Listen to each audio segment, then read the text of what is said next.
मित्रांनो, शालिनी भक्तिसागरमध्ये तुमचे मनपूर्वक स्वागत आहे। तर मित्रांनो, आतापर्यंत आपण लिंग पुराणातलं बरेच काही ऐकले। अक्षय तृतीया होती मध्ये म्हणून व्हिडिओ काही मी लिंग पुराणाचे टाकू शकले नाही आणि पार्लरचे कस्टमर पण मेकअप वगैरे खूप जास्त होते, त्यामुळे व्हिडिओ पण कमी पडले। अक्षय तृतीयाचे काही सेवा मी केल्या घरच्या घरी ज्या मला करायच्या त्या, पण मी व्हिडिओ तुमच्यापर्यंत पोहोचू शकले नाही, त्याबद्दल सॉरी। तर आता आपण हे लिंग पुराणातील शिवपूजन कसे करावे, त्याचा विधी काय आहे, आपण ते संपूर्ण माहिती जाणून घेणार आहोत। तर मित्रांनो, कोणी चॅनलला नवीन आलं असेल तर लाल बटनवर सबस्क्राइब करा, ऑलवर क्लिक करा, जास्तीत जास्त जणांना शेअर करा। शालिनी भक्तिसागर कथा या चॅनलवर विष्णू पुराण सुरू होणार आहे, तर तुम्ही शालिनी भक्तिसागर कथाला पण सबस्क्राइब करून घ्या।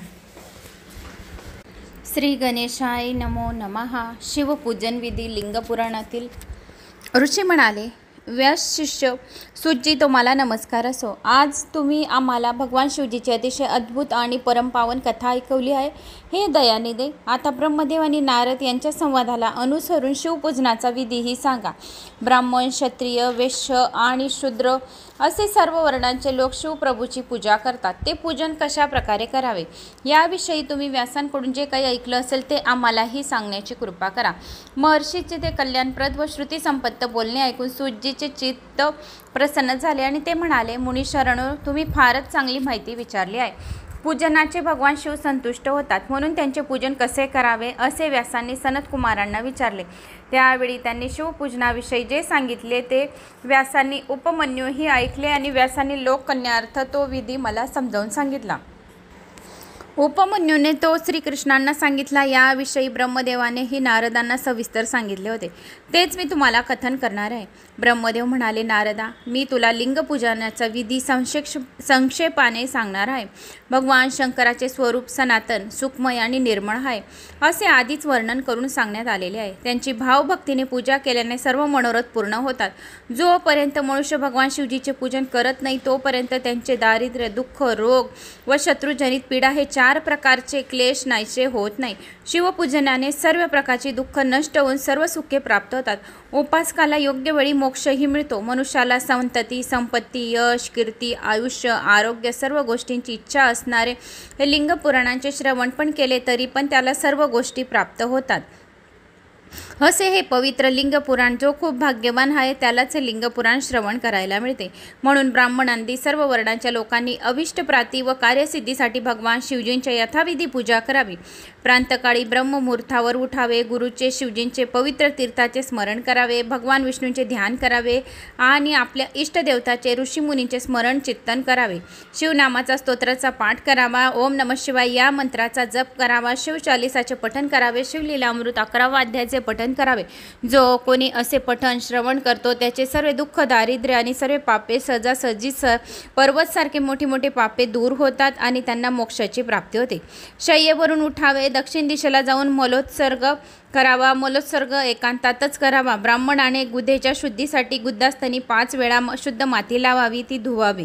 याचप्रमाणे क्षत्रियांनी 4 वेळा, वैश्यांनी 3 वेळा, शूद्रांनी 2 वेळा माती लावावी।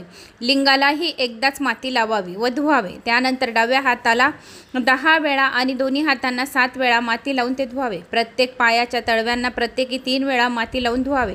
स्त्रियांनी यथाकर्म शुद्धीकरणाचा अवलंब करावा, मग दंतधावन करावे। ब्राह्मणांनी 12 अंगुले लांबीची दंतवनाची काडी घेऊन दंतधावन करावे। क्षत्रियांनी 11 वेळा अंगुळे, वैश्यांनी 10 अंगुळे, शूद्रांनी 9 अंगुळे लांबीची काडी घेऊन दंतधावन करावे। शूद्रांनी 11 अंगुळे, वैश्यांनी 10 अंगुळे, शूद्रांनी 9 लांबीची काडी घेऊन दंतधावन करावे। मुनिस्फूर्ती दिलेल्या कालदोषाचा विचार करून षष्ठी, नवमी, अमावस्या, व्रताचा दिवस, श्राद्धाचा दिवस, रविवार व सूर्यास्त समयी दंतधावन करू नये। त्याऐवजी चुडा भरून मुखाची शुद्धता करावी। दंतधावन केल्यावर तीर्थावर मनुष्य म्हणजेच जलाशयावर जाऊन विधीपूर्वक स्नान करावे आणि देश कालाला अनुसरून विशेष पर्व समयीही मंत्रोपचारपूर्वक स्नान करावे। धूत वस्त्रे धारण करून स्नान करावे, देशकालाला अनुसरून विशेष पर्वसमयी मंत्रोपचार करून स्नान करावे आणि एकांतात बसून विधीपूर्वक संध्या करावी. अशा प्रकारे नित्यकर्म आटपून स्वस्थ चित्ताने पूजागृहेत यावे. पूजन सामग्री हाताशी आणून ठेवावी.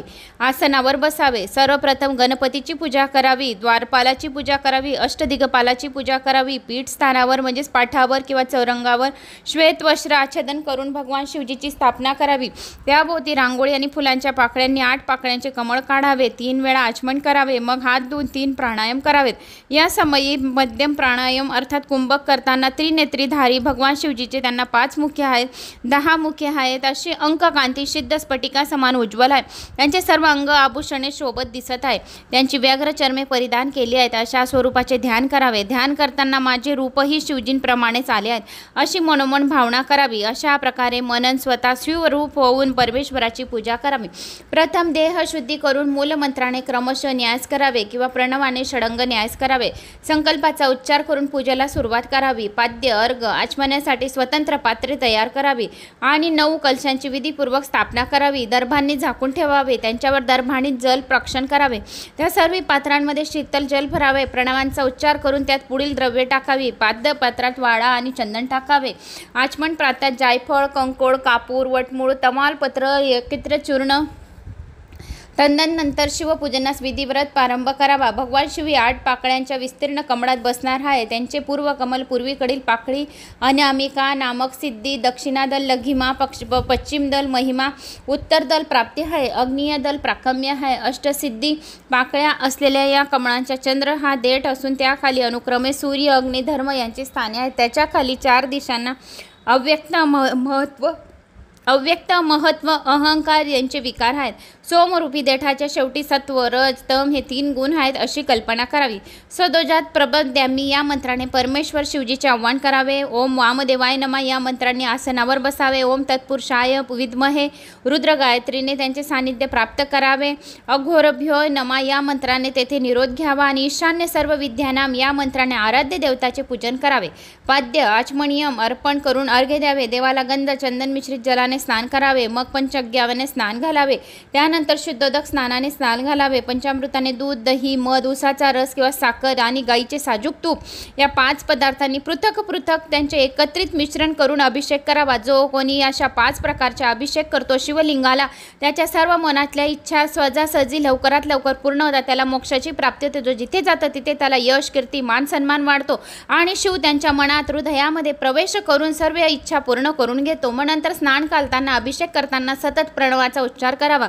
जलपात्रामध्ये म्हणजेच कलशामध्ये मंत्रोपचार पूर्वक शुद्ध शीतल जल भरावे. शिवजींना सुंदर अक्षता व्हाव्या. दर्भ, आघाडा, कापूर, चमेली, चाफा, गुलाब, श्वेत, कनेर, मोगरा, कनेराचं फूल, मोगरा, कमळ असे विविध प्रकारच्या आणि 5 प्रकारच्या फुलांनी जो कोणी शिवजीचा अभिषेक करतो त्याला सर्व सिद्धी प्राप्त होतात आणि त्याच्या घरी महालक्ष्मी स्वतः चालून येते. आणि शिवजींना कनेराचे फूल 5 ठिकाणी त्यांना वास करून प्रत्येक इच्छा बोलायची. कनेर, मोगरा, चाफा, गुलाब, कापूर, चमेली हे फुलं शिवजींना, धतुरा हे फुलं खूप आवडतात आणि याच्याने 5 प्रकाराच्या फुलांनी त्यांचा अभिषेक करावा आणि मग त्यांची पूजा करावी. कलशामधील पाण्याची त्यांच्यावर सतत धार धरावी. असे जर केले तर त्याचे जे रोगी असेल त्याचे रोग, सर्व प्रकारचे रोग मुक्त होतात आणि त्याला चांगल्या आरोग्याची प्राप्ती होते. असे त्यांना 5 प्रकारच्या फुलं करायची आणि सतत धार त्यांच्यावर सतत पाण्याची, सतत कलशामधील पाण्याची सतत त्यांच्यावर सतत धार धरावी. त्या समयी पवमान मंत्र, रुद्र सुक्तातील मंत्र, नील सुक्तातील मंत्र, शूलय यजुर्वेदातील मंत्र, अथर्व शीर्ष, पुरुष सुक्त, शांती मंत्र, शांती संबंधी दुसरे मंत्र, अरुण मंत्र, रथांतर मंत्र, मृत्युंजय मंत्र, पंचाक्षर मंत्र म्हणावे. शिवजीवर 101 किंवा सहस्र जलधारा पडतील अशी व्यवस्था करावी. जो कोणी शिवजीवर 101 किंवा शिवजीवर सहस्र जलधारा वाहतो म्हणजे जला 1 थेंब ओम नमः शिवाय, ओम नमः शिवाय असे जर बोलले तर त्याला कोटी रुद्र अभिषेकाची पुण्यफळाची प्राप्ती होते. मग त्यानंतर स्फटिक मण्यांनी समान निर्मळ आहेत, निष्कल, अविनाशी, सर्व लोकांचे कारण, सर्व लोकमय परमदेव आहेत, जे ब्रह्मा, विष्णू, रुद्र, इंद्र इत्यादी देवांच्या दृष्टीत पडत नाही. वेदज्ञ विद्वानांनी वेदांतामध्ये ज्यांना मन आणि वाणीच्या पलीकडचे असे म्हटले आहे, जे आधी मध्य अंतरहित आहे, जे सर्व प्रकारच्या रोगांसाठी औषध रूप आहे, ज्यांना शिवतत्व असे संबोधले जाते, जे शिवलिंग रूपाने प्रतिष्ठित आहे, त्या परमेश्वर महादेवाची प्रणव मंत्राचा उच्चार करत पूजा करावी. लिंग रूपातील भगवानांना गंध, चंद, पुष्प, धूप, दीप, नैवेद्य, तांबूल आदी उपचार अर्पण करून यथाविधी पूजा करावी. आरती करावी, स्तोत्र पाठ करावा, त्यांच्या नाममंत्राचा जप करावा, अर्घ्य अर्पण करून त्यांच्या चरणी फुले समर्पित करावी. जो कोणी असे करतो तो स्वतःपेक्षा जास्त भाग्यवान कोणी नाही समजा. जो शिवजीच्या नामाचा जप करतो, जो शिवजींना फूल वाहतो, तो सर्वात जास्त भाग्यवान असतो. जो शिवजींना एक तांदळाचा दाणा वाहतो, तो सर्वात जास्त नशीबवान असतो. कारण शिव त्यांच्या हृदयामध्ये प्रवेश करून त्यांना मंदिरपर्यंत घेऊन येतो आणि त्याच्या हातून संपूर्ण सेवा घडवून घेतो. म्हणून जो शिवजींना जल अर्पण करतो, शिवजींना तांदूळ अर्पण करतो, शिवजींना फुले अर्पण करतो, तांबूल अर्पण करतो, त्याच्याशिवाय भाग्यवान कोणी नाही.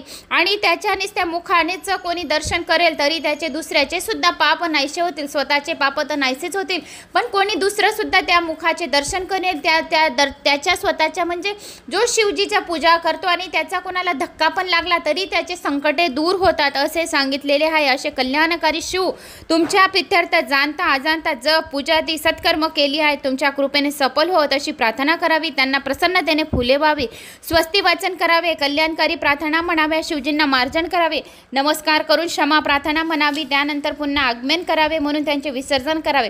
नमस्कार करावा भगवान महादेवांना, भोले महादेवांना, तुम्ही माझेच आहेत, माझे आश्रयदाते आहेत अशी प्रार्थना करावी. तुमच्याशिवाय मला कोणी नाही आणि अन्य कोणी मला शरण सुद्धा देणार नाही. तुम्हीच माझे माता पिता भाई बंधू सर्व काही तुम्ही आहे. तुम्ही माझा हात पकडलेला आहे महादेवा, तर आता तुम्ही माझा हात सोडू नका अशी तुम्हाला प्रार्थना करायची. तुम्ही मला शरण देणार तर मी तुमचे म्हणजे सर्व इच्छा पूर्ण करणार, माझ्या सर्व इच्छा तुम्ही पूर्ण करणार असे तुम्हाला शिवजींना प्रार्थना करायची. म्हणून माझ्याकडून जन्मोजन्मी तुमची भक्ती घडो अशी प्रार्थना करावी. अशा प्रकारे सर्व सिद्धी देणाऱ्या देवदेवेश्वर शिवशंभूचे परमभक्तीने पूजन करून सहपरिवार नमस्कार करावा. मग शिवपूजनाने प्राप्त झालेल्या अनुपम प्रसन्नतेचा अनुभव घेत पूजकाने नित्य कर्मास लागावे.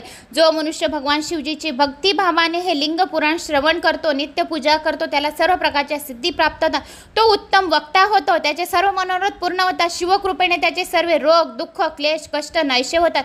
त्याला परम कल्याणाची प्राप्ती होते, त्याला सर्व मोक्षाची प्राप्ती होते, त्याच्या सर्व इच्छा पूर्ण होतात. भगवान शंकराच्या पूजेचे उपासकाने सद्गुण वृद्धिगत होतात. अशा प्रकारे शिवभक्ती शिवपूजाहर इहपर आणि सौख्यदायक राहतात. म्हणून हे लिंग पुराण अत्यंत पवित्र असं लिंग पुराण 18 पुराणांमध्ये सर्वात श्रेष्ठ असे कुठेही ऐकायला मिळणार नाही असे हे लिंग पुराणाचे जो कोणी श्रवण पूजा अर्चन करतो, कोणाला शेअर करतो तरी त्याचे 7 जन्माचे पातके 7 जन्माचे दुःख दारिद्र्य दूर होते. आता श्रीहरींना देवांना उपदेश शिवपूजनाची अनिवार्यता. ब्रह्मदेव नारदांना म्हणाले, हे मुनी, मी तुला शिवपूजनाचा सर्व विधी नीट समजावून सांगितला आहे लिंग पुराणातला. आता तुला काय ऐकण्याची इच्छा आहे? तेव्हा नारद म्हणाले, तात तुम्ही बुद्धी शिवचरणी विनम्र आहात म्हणून तुम्ही धन्य आहात. आता कृपा करून याच विषयाला अनुसरून विस्ताराने सांगा. ब्रह्मदेव म्हणाले, नारदा, एके दिवशी मी सर्व देवतांना आणि ऋषींना पाचारण केले. मी त्यांना म्हणालो, जर तुम्हाला नित्य सुखाची व सिद्धीची इच्छा असेल तर माझ्या समोर क्षीरसागरापाशी चला. त्यामध्ये सर्वांचे हित करणाऱ्या श्री विष्णूंचे वास्तव्य आहे. माझ्या सांगण्यावरून ती सर्व मंडळी क्षीरसागराच्या तीरावर आली. त्यांनी हात जोडून जनार्दनांची स्तुती केली. त्यामुळे प्रसन्न झाले. भगवान विष्णू सर्व सम्मुख प्रकट झाले. ते म्हणाले, ब्रह्माजी, मान्यवर हो, देवतांना पूजनीय ऋषींना, सर्व तुम्ही जण येथे कशासाठी आलात? तुमची काय इच्छा आहे? तुम्हाला काय समस्या असेल तर सांगा, मी तिचे नक्कीच निवारण करेन. तेव्हा देव म्हणाले, जगन्नाथा, दुःख दूर होण्यासाठी त्रिभुवनातील सर्वांनी नित्य कोणाची सेवा करावी? दुःख दूर करण्यासाठी कोणती कशा प्रकारे सेवा करावी? तेव्हा भक्तवत्सल्य श्रीहरी प्रेमपूर्वक म्हणाले, भगवान शंकर हे संपूर्ण विश्वाचे सनातन आहे, अधिष्ठेन आहे, सर्वांची दुःख पूर्णता नष्ट करणारे आहेत.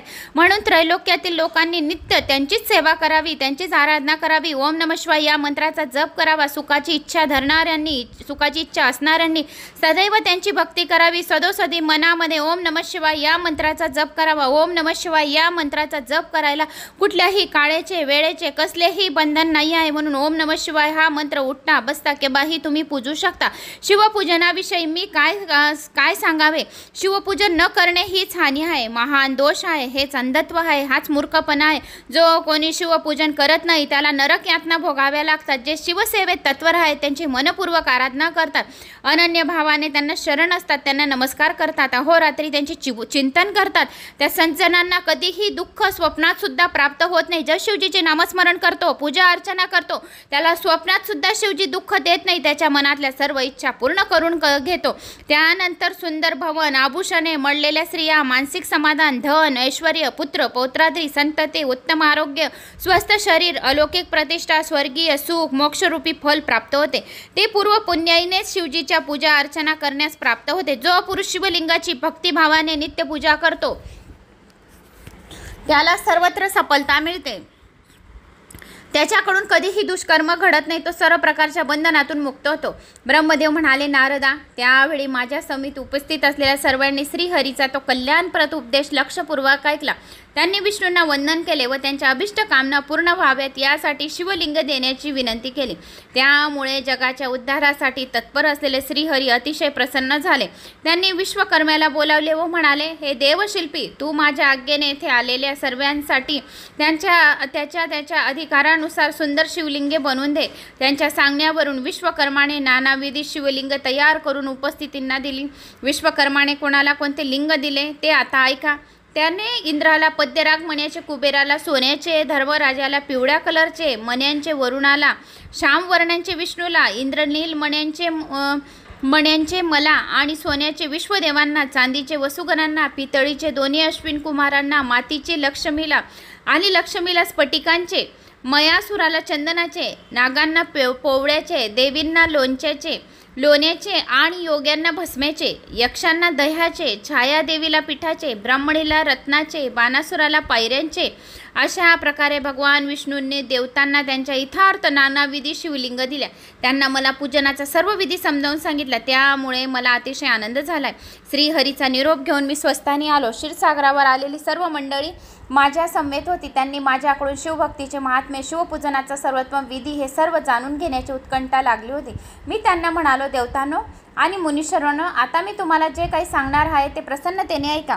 शिवपूजन केल्याने भोग आणि मोक्ष या दोहांची प्राप्ती होते आणि सर्व प्राणी मात्रांमध्ये मनुष्य जन्म दुर्लभ आहे.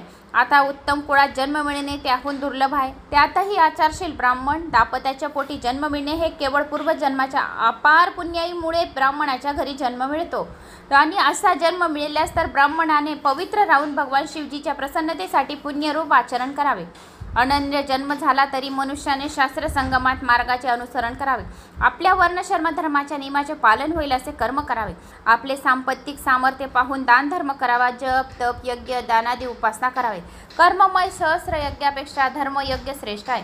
धर्पयज्ञापेक्षा जपयज्ञाचे महत्त्व अधिक आहे आणि जप यज्ञापेक्षा ध्यान यज्ञाचे महात्म्य अपरंपार आहे. कारण ध्यान हेच ज्ञानाचे साधन आहे. ध्यानाने शिवतत्वाचा साक्षात्कार होतो आणि परमतत्वाच्या ठायी असलेली शांती साधकाच्या हृदयात अखंड वास करते. या चराचर सृष्टीत नानाविध नामे व रूपे गुणांनी परमात्मा शिवच व्यक्त झालेले आहेत. हे जाणणे म्हणजेच ज्ञान. जोपर्यंत हे ज्ञान अर्थात तत्वज्ञान अवगत होत नाही तोपर्यंत मनुष्याने प्रतिमा पूजन आदी सत्कर्मांनी शिव आराधना करणे अत्यंत आवश्यक आहे. त्याशिवाय मनुष्याची आध्यात्मिक प्रगती होत नाही.